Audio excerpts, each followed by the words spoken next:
സംസ്ഥാന രാഷ്ട്രീയത്തെ ഇളക്കിമറിച്ച മാസപ്പടി കേസിൽ മുഖ്യമന്ത്രി പിണറായി വിജയനും മകൾക്കും ക്ലീൻ ചിറ്റ് നൽകി ഹൈക്കോടതിയുടെ നിർണായക വിധി വന്ന ദിവസമാണിത്. കേസിൽ വിജിലൻസ് അന്വേഷണമില്ല. രാഷ്ട്രീയ നേതാക്കളുടെ പേരുകൾ പരാമർശിച്ചതിനും ഇല്ലാത്ത സേവനത്തിന് പണം നൽകിയെന്ന വാദത്തിനും ഉദ്യോഗസ്ഥന്റെ മൊഴിയല്ലാതെ രേഖകളൊന്നുമില്ലെന്നാണ് കോടതിയുടെ കണ്ടെത്തൽ.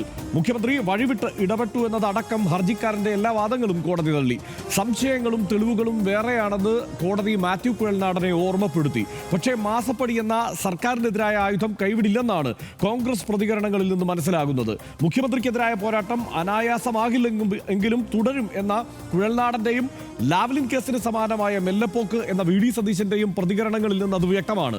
മാസങ്ങളോളം നിയമസഭയിലും പുറത്തും സർക്കാരിനെ പ്രതിരോധത്തിലാക്കിയ പ്രതിപക്ഷത്തിനുണ്ടായ തിരിച്ചടിയെ പരിഹാസത്തോടെയാണ് CPIM നേതാക്കൾ സ്വീകരിച്ചത്. ആദ്യം കാണാം 59 സെക്കൻഡിൽ ഇന്നത്തെ സംഭവവികാസങ്ങൾ. ശേഷം ഈ ആരോപണം വന്ന നാൾ വഴി RDX വിശദമായി പരിശോധിക്കുന്നു.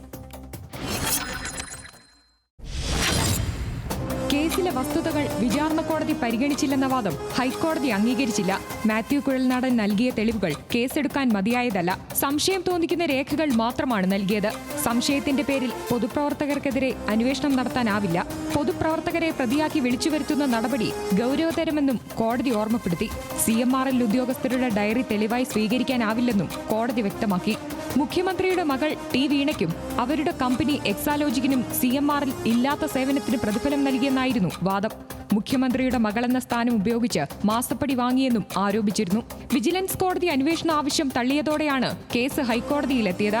നിയമ നടപടി തുടരുമെന്ന് മാത്യു കുഴൽനാടൻ MLA പ്രതികരിച്ചു. സംസ്ഥാനത്ത് നടന്ന വലിയ അഴിമതിക്കെതിരെ എന്നാൽ കഴിയുന്നതുപോലുള്ള പോരാട്ടം അത് ഇതിന്റെ അറ്റം വരെ ഞാൻ നടത്തുമെന്ന് നൽകിയ വാക്കാണ്. ആ വാക്ക് ഞാൻ പാലിക്കും. പോരാട്ടം തുടരും. സർക്കാരിനെതിരായ മാരിവിൽ സഖ്യം ഇതോടെ പൊളിഞ്ഞെന്ന് CPIMന്റെ പ്രതികരണം. RDX rap news Malayalam.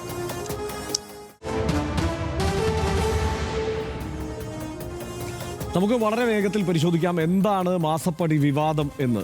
2023 ഓഗസ്റ്റിൽ മലയാള മനോരമ ദിനപത്രത്തിലാണ് ഇത് സംബന്ധിച്ച ആദ്യത്തെ വാർത്ത വരുന്നത്. ആദായനികുതി വകുപ്പ് ഇന്ററിം സെറ്റിൽമെന്റ് ബോർഡ് ഡൽഹി ബെഞ്ചിൻ്റെതായിരുന്നു ഇത് സംബന്ധിച്ച കണ്ടെത്തൽ. അതുമായി ബന്ധപ്പെട്ട വാർത്തയാണ് വന്നത്.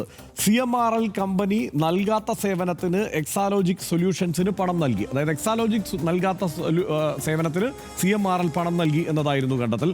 മുഖ്യമന്ത്രിയുടെ മകൾ ടി വീണയുടെ കമ്പനിയാണ് എക്സാലോജിക്. 2017-2020 കാലത്ത് ആണ് 1,72,00,000 രൂപ എക്സാലോജിക്കിന് കിട്ടി എന്ന് കണ്ടെത്തിയത്. വിവാദം മുഖ്യമന്ത്രിയെയും മകളെയും പാർട്ടിയെയും ഒരുപോലെ വെട്ടിലാക്കി. എന്താണ് വീണയും എക്സാലോജിക്കും തമ്മിലുള്ള ബന്ധം എന്ന് നമുക്ക് നോക്കാം. എക്സാലോജിക് സൊല്യൂഷൻസ് പ്രവർത്തനം ആരംഭിച്ചത് 2014 2014 സെപ്റ്റംബറിൽ 1% കമ്പനി എന്ന നിലയിൽ ബംഗളൂരുവിൽ രജിസ്റ്റർ ചെയ്തു. കോറമംഗലയായിരുന്നു ആസ്ഥാനം.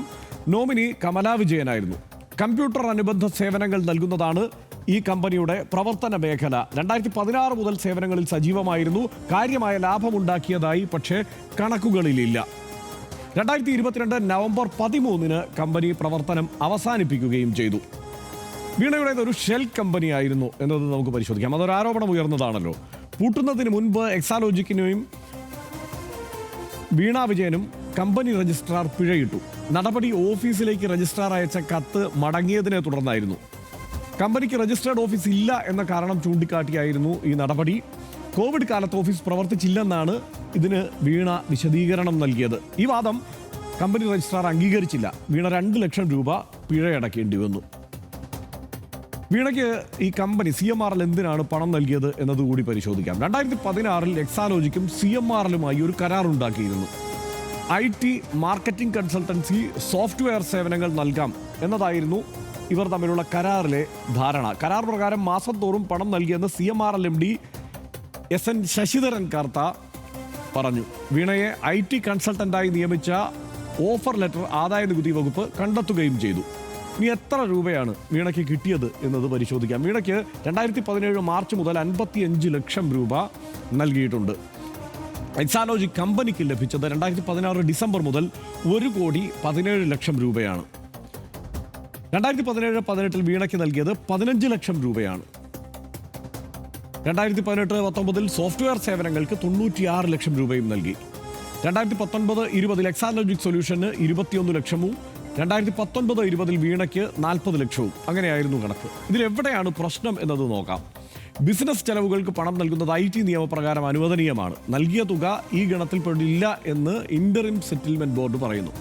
കരാർ പ്രകാരമുള്ള സേവനങ്ങളൊന്നും നൽകിയിട്ടില്ലെന്നും ഇന്ററിം സെറ്റിൽമെന്റ് ബോർഡ് പറയുന്നുണ്ട്. നിർണായകമായത് സേവനം കിട്ടിയില്ല എന്ന CMRL ഉദ്യോഗസ്ഥരുടെ മൊഴിയായിരുന്നു.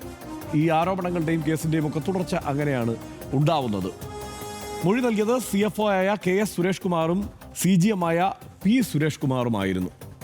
ഈ മൊഴി പിൻവലിക്കാൻ കർത്തയും ഉദ്യോഗസ്ഥരും പിന്നീട് സത്യവാങ്മൂലം നൽകിയിട്ടുണ്ട്. പണം മാത്രമല്ല വായ്പയും ഉണ്ടായിരുന്നു എന്നതാണ് മറ്റൊരു കാര്യം. CMRL ബന്ധമുള്ള എംപവർ ഇന്ത്യ ലിമിറ്റഡ് എക്സാലോജിക്കിന് ഈടില്ലാ വായ്പ നൽകിയിരുന്നു. ഈ സ്ഥാപനത്തിന്റെ ഡയറക്ടർമാർ ശശിധരൻ കർത്തയും ഭാര്യ ജയ കർത്തയുമാണ്. 2016-19 വരെ ആകെ 77.6 ലക്ഷം രൂപ ഈടില്ലാ വായ്പയായി നൽകിയിട്ടുണ്ട്. ഈ വിവരങ്ങൾ പുറത്തു വന്നത് ആദായനികുതി വകുപ്പിന്റെ പരിശോധനയിലാണ്. CMRL 135.54 കോടിയുടെ നികുതി വെട്ടിപ്പ് നടത്തി എന്നായിരുന്നു ആദായനികുതി വകുപ്പിന്റെ കണ്ടെത്തൽ. രാഷ്ട്രീയക്കാർക്കും ഉദ്യോഗസ്ഥർക്കും മാധ്യമപ്രവർത്തകർക്കും 95.6 കോടി രൂപ നൽകി എന്നതായിരുന്നു ആ കണ്ടെത്തൽ. KS സുരേഷ് കുമാറിന്റെ വീട്ടിൽ നിന്ന് 2019 ഡയറി കണ്ടെടുത്തു. ഇതിൽ PV, OC, RC, KK, IK എന്നിങ്ങനെ ചുരുക്കെഴുത്തുകൾ ഉണ്ടായിരുന്നു എന്നുമാണ് കണ്ടെത്തൽ വന്നത്. ഇത് കേരളത്തിലെ പ്രമുഖ രാഷ്ട്രീയ നേതാക്കളാണ് എന്ന് മൊഴിയുണ്ട്. പണം നൽകിയത് ഇൽമനൈറ്റ് ഖനനവുമായി ബന്ധപ്പെട്ട് ആണ് എന്നുമായിരുന്നു ഇത് സംബന്ധിച്ച കണ്ടെത്തൽ. CMRL വാദം നികുതി നൽകാതിരുന്നത് 134 കോടി രൂപയ്ക്ക് അത് ഈ പറയുന്ന തുകയിൽ വീണയ്ക്ക് നൽകിയ തുകയില്ല കേട്ടോ. 73.38 കോടി രൂപ വെളിപ്പെടുത്തേണ്ട ഗണത്തിലല്ല എന്നും CMRL വാദിക്കുന്നു. 57.78 കോടിക്ക് നികുതി അടയ്ക്കാമെന്ന് ഒത്തുതീർപ്പ് അപേക്ഷയിൽ CMRL പറയുന്നുണ്ട്. 81.51 കോടി രൂപയ്ക്ക് നികുതി അടയ്ക്കണമെന്ന് ബോർഡിന്റെ തീർപ്പും വന്നിട്ടുണ്ട്. ഇനി ഈ വിവാദം പുകഞ്ഞ ദിവസങ്ങൾ നമുക്ക് നോക്കാം. സഭയിലും പുറത്തും ഇതൊരു വലിയ ആയുധമാക്കുകയായിരുന്നു കോൺഗ്രസ്. നികുതി വെട്ടിപ്പും കള്ളപ്പണം ആരോപണവും ഉന്നയിച്ച് മാത്യു കുഴൽനാടൻ രംഗത്ത് വരികയും ചെയ്തു. ഇതോടെ വിഷയം കേന്ദ്ര കോർപ്പറേറ്റ് മന്ത്രാലയത്തിലേക്ക് പോവുകയും ചെയ്തു. 2023 സെപ്റ്റംബറിൽ PC ജോർജിന്റെ മകൻ ഷോൺ ജോർജ് അന്വേഷണം ആവശ്യപ്പെട്ട് കത്ത് നൽകി. ഇൽമനൈറ്റ് സംഭരണത്തിനായി കൈക്കൂലി നൽകിയെന്ന് ആയിരുന്നു ഷോണിന്റെ ആരോപണം. വീണയുടെ ഷെൽ കമ്പനിയിലൂടെ ഈ കൈക്കൂലി കൈമാറ്റം നടത്തി എന്നുമായിരുന്നു ആരോപണം. കർണാടക കേരള രജിസ്ട്രാർ ഓഫ് കമ്പനീസിനെ അറിയിച്ച് എന്നായിരുന്നു ഇക്കാര്യത്തിൽ മറുപടി വന്നത്. 2023 ഡിസംബറിൽ ഷോൺ ജോർജ് ഹൈക്കോടതിയെ സമീപിച്ചു.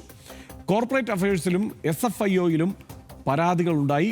ഇതിനായി ഷോൺ CMRL ഷെയർ എടുത്തു. ഹൈക്കോടതിയെ സമീപിക്കും മുമ്പ് 750 രൂപ കൊടുത്താണ് ഷോൺ CMRLന്റെ ഷെയർ വാങ്ങിയത് ഈ കേസ് കൊടുക്കാൻ. ഇനി SFIO അന്വേഷണത്തിന്റെ കാര്യം. 2024 ജനുവരിയിൽ SFIO അന്വേഷണത്തിന് ഉത്തരവിട്ട് കോർപ്പറേറ്റ് മന്ത്രാലയം. 2024 ഏപ്രിലിൽ SFIO അന്വേഷണം ചോദ്യം ചെയ്ത് CMRL ഡൽഹി ഹൈക്കോടതിയിലെത്തി. 2024 ഒക്ടോബറിൽ വീണയെ SFIO ചോദ്യം ചെയ്തു. കള്ളപ്പണം വെളുപ്പിക്കലിൽ EDയും പ്രാഥമിക അന്വേഷണം നടത്തി. പൊതു താൽപ്പര്യമുള്ള കേസ് എന്ന് കേന്ദ്രം ഡൽഹി ഹൈക്കോടതിയിൽ അറിയിക്കുകയും ചെയ്തു. 185 കോടി രൂപയുടെ അഴിമതി എന്നായിരുന്നു കേന്ദ്ര സർക്കാരിന്റെ ഇത് സംബന്ധിച്ച റിപ്പോർട്ട്. ഇതിന്റെ അന്വേഷണം SFIOയുടെ അന്വേഷണം അവസാന ഘട്ടത്തിലാണ്. റിപ്പോർട്ട് ഉടൻ സമർപ്പിക്കും എന്നൊക്കെയാണ് SFIO വിശദീകരിക്കുന്നത്. ആദ്യഘട്ടത്തിൽ 3 മാസത്തിനുള്ളിൽ അന്വേഷണം പൂർത്തിയാക്കണമൊക്കെ പറഞ്ഞിരുന്നതുമാണ്. വിജിലൻസ് അന്വേഷണം തൽക്കാലം എന്തായാലും ഇല്ല. വിജിലൻസ് അന്വേഷണം വേണമെന്നാവശ്യപ്പെട്ട് മാത്യു കുഴൽനാടനാണ് ആവർത്തിച്ച് ആവശ്യപ്പെട്ടുകൊണ്ടിരുന്നത്. മുഖ്യമന്ത്രി ഉൾപ്പെട്ട കേസാണ് എന്നതായിരുന്നു വാദം. പൊതു താൽപ്പര്യമുള്ളതായി കണക്കാക്കണം. തിരുവനന്തപുരം വിജിലൻസ് കോടതി കുഴൽനാടന്റെ ഹർജി പക്ഷേ തള്ളുകയായിരുന്നു. ഹർജി രാഷ്ട്രീയ പ്രേരിതമാണ് എന്നായിരുന്നു തിരുവനന്തപുരം വിജിലൻസ് കോടതിയുടെ കണ്ടെത്തൽ. അതിപ്പോൾ ഹൈക്കോടതിയും തള്ളിയിരിക്കുകയാണ്. റിവിഷൻ ഹർജിയുമായി മാത്യു കുഴൽനാടൻ ഹൈക്കോടതിയെ സമീപിച്ചു. കുഴൽനാടന്റെ ആവശ്യം ഹൈക്കോടതി തള്ളി. ഡിവിഷൻ ബെഞ്ചും തള്ളി. വസ്തുതകൾ വിചാരണ കോടതി പരിഗണിച്ചില്ലെന്ന വാദമാണ് തള്ളിയത്.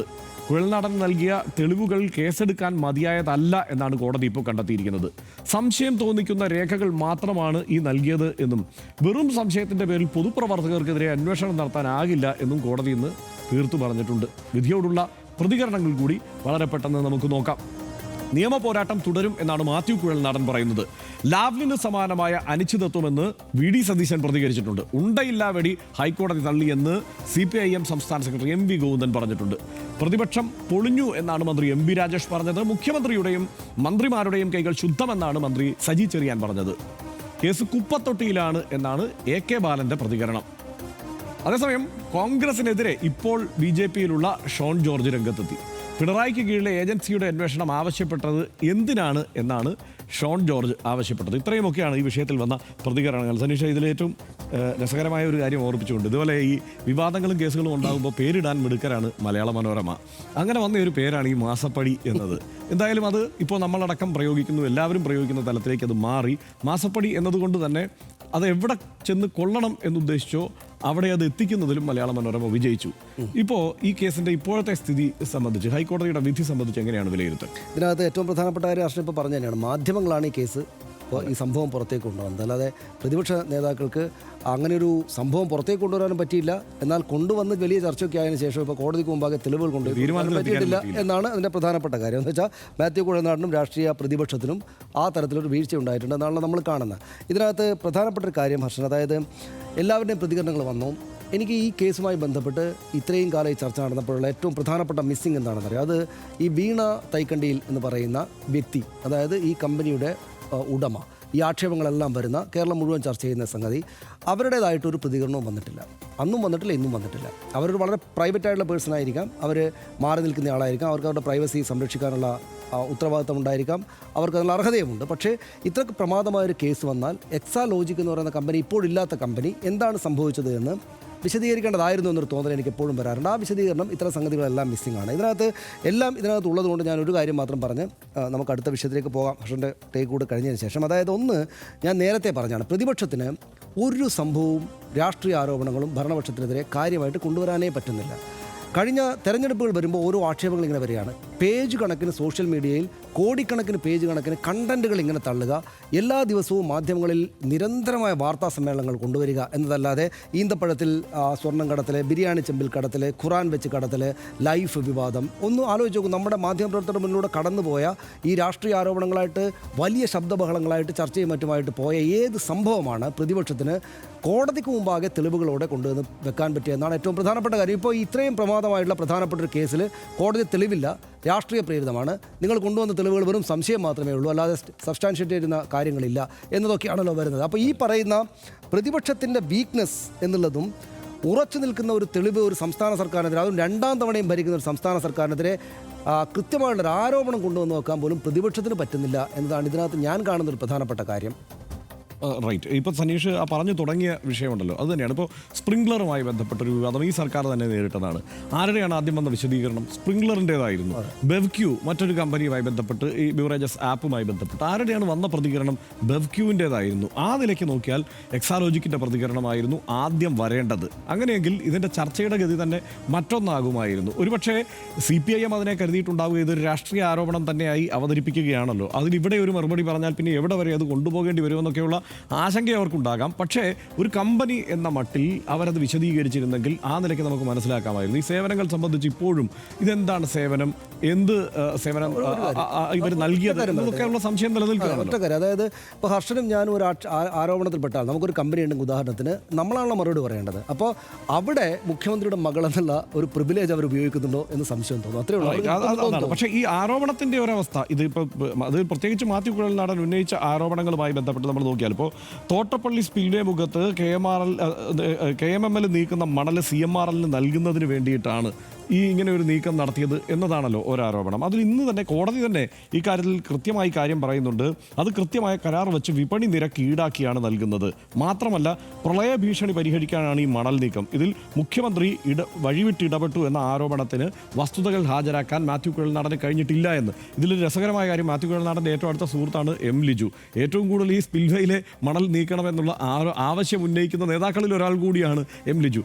അവർ തമ്മിൽ പരസ്പരം ഒന്ന് സംസാരിച്ചിരുന്നെങ്കിൽ കുറെ കൂടി വ്യക്തത ഇക്കാര്യത്തിൽ മാറ്റിക്കുഴൽനാടന് വന്നേനെ. മറ്റൊന്ന്, ഈ ഫിനാൻസ് ഉദ്യോഗസ്ഥൻ CMRLന്റെ ഫിനാൻസ് ഉദ്യോഗസ്ഥൻ ഉന്നയിച്ച വാദങ്ങളുടെ അടിസ്ഥാനത്തിലാണ് ഇന്ററിം സെറ്റിൽമെന്റ് ബോർഡ് രാഷ്ട്രീയ നേതാക്കളുടെ പേരുകൾ പരാമർശിച്ചത്. ഇത് കൃത്യമായ രേഖകളുടെ അടിസ്ഥാനത്തിലായിരുന്നില്ല എന്ന് ഇന്നിപ്പോൾ കോടതി പറയുന്നു. ഇല്ലാത്ത സേവനത്തിനാണ് പ്രതിഫലം നൽകിയതെന്ന കണ്ടെത്തലും ഈ ഉദ്യോഗസ്ഥന്റെ മൊഴിയുടെ മാത്രം അടിസ്ഥാനത്തിലാണ് അത് നിൽക്കുന്നതല്ല എന്ന് കോടതി പറയുന്നു. മറ്റൊന്ന്, ഈ ഖനനത്തിന് ഭൂപരിധി ഇളവ് തേടി KRMEL 2021 നൽകിയ അപേക്ഷ ഉചിതമായ തീരുമാനമെടുക്കാൻ നിർദ്ദേശിച്ച ചീഫ് സെക്രട്ടറിക്ക് കൈമാറുകയാണ് മുഖ്യമന്ത്രി ചെയ്തത്. ഇത് സ്വാഭാവികമായ നടപടിക്രമമാണ്. അത് 2023 സർക്കാർ നിഷേധിച്ചെന്ന കാര്യം കൂടി പരിഗണിക്കേണ്ടതുണ്ട് എന്നുകൂടി ഇന്നിപ്പോൾ കോടതി പറഞ്ഞു വയ്ക്കുന്നു. അതുകൊണ്ട് മാത്രമല്ല, ഒറ്റ പോയിന്റ് കൂടിയുണ്ട്. ഇനിയിപ്പോൾ എന്താണ് മാത്യു കുഴൽനാടന് ചെയ്യാൻ പറ്റുക എന്നതിന് വ്യക്തത ഇന്ന് കോടതി വരുത്തിയിട്ടുണ്ട്. അതെന്താണെന്നറിയാവോ? നിങ്ങൾക്ക് തെളിവുണ്ടെങ്കിൽ ഇനി വിജിലൻസ് കോടതിയെ സമീപിക്കാമെന്ന്. അതായത് ഇനി മുകളിലേക്കല്ല, വിജിലൻസ് കോടതിയെ സമീപിക്കാനുള്ള നിർദ്ദേശമാണ്, തെളിവുമായി വിജിലൻസ് കോടതിയെ സമീപിക്കാനുള്ള നിർദ്ദേശമാണ് കുഴൽനാടൻ നൽകിയിരിക്കുന്നത്. അതായത് വാർത്താ സമ്മേളനം നടത്തുന്നതിന് പകരം വേഗം തെളിവും കൊണ്ട് ഇങ്ങോട്ട് റൈറ്റ്. അതാണ് സ്ഥിതി. ആദായനികുതി വകുപ്പ്, Inter settlement board, enforcement directorate, SFIO 2 കൊല്ലം മുമ്പുള്ള മുഖ്യമന്ത്രി പിണറായി വിജയനെയും മകളെയും ലക്ഷ്യമിട്ട് ഡൽഹിയിൽ നിന്ന് കേരളത്തിലേക്ക് പറന്നിറങ്ങിയ ഏജൻസികളാണ് ഇതൊക്കെ. തലങ്ങും വിലങ്ങും അന്വേഷണം നടക്കുന്നുണ്ട്. ചോദ്യം ചെയ്യൽ നടന്നു, തെളിവുകൾ എടുപ്പുകൾ നടന്നു, അന്വേഷണ പുരോഗതി റിപ്പോർട്ടുകൾ വന്നു, കോടതി സത്യാങ്കൂലങ്ങൾ വന്നു, വിധി തീർപ്പുകൾ വന്നു, എതിർപ്പുകൾ വന്നു, പ്രതിരോധങ്ങൾ വന്നു. അങ്ങനെ കേരള രാഷ്ട്രീയം കലങ്ങി കലുഷിതമായ ഒരു വിവാദ പർവ്വമാണ് മാസപ്പടി കേസ്. അതിപ്പോൾ ഒരു സവിശേഷ ഘട്ടത്തിലെത്തി നിൽക്കുന്നു. ഒരു സേവനവും കൈപ്പറ്റാതെ വലിയ തുക പ്രതിഫലമായി കിട്ടിയെന്ന ആരോപണത്തിന് തീർച്ചയായും ഒരു മെറിറ്റ് ഉണ്ട്. പക്ഷേ ഒരു ഉദ്യോഗസ്ഥന്റെ ഡയറി കുറിപ്പുകളുടെയും മൊഴിയുടെയും മാത്രം അടിസ്ഥാനത്തിൽ അത് അപ്പാടെ വിഴുങ്ങാനാകില്ല എന്ന് കോടതി പറയുന്നു. വിജിലൻസ് അന്വേഷണം വേണ്ടെന്ന് മാത്രമാണ് ഹൈക്കോടതി പറഞ്ഞത്. അതിന്മേൽ ഇനിയും വ്യവഹാരങ്ങൾ ഉണ്ടായേക്കാം. നിരവധി അന്വേഷണ ഏജൻസികളുടെ തീർപ്പുകൾ വരാനിരിക്കുന്നുണ്ട്. RDX അതിലൊരു തീർപ്പിലെത്തുന്നില്ല.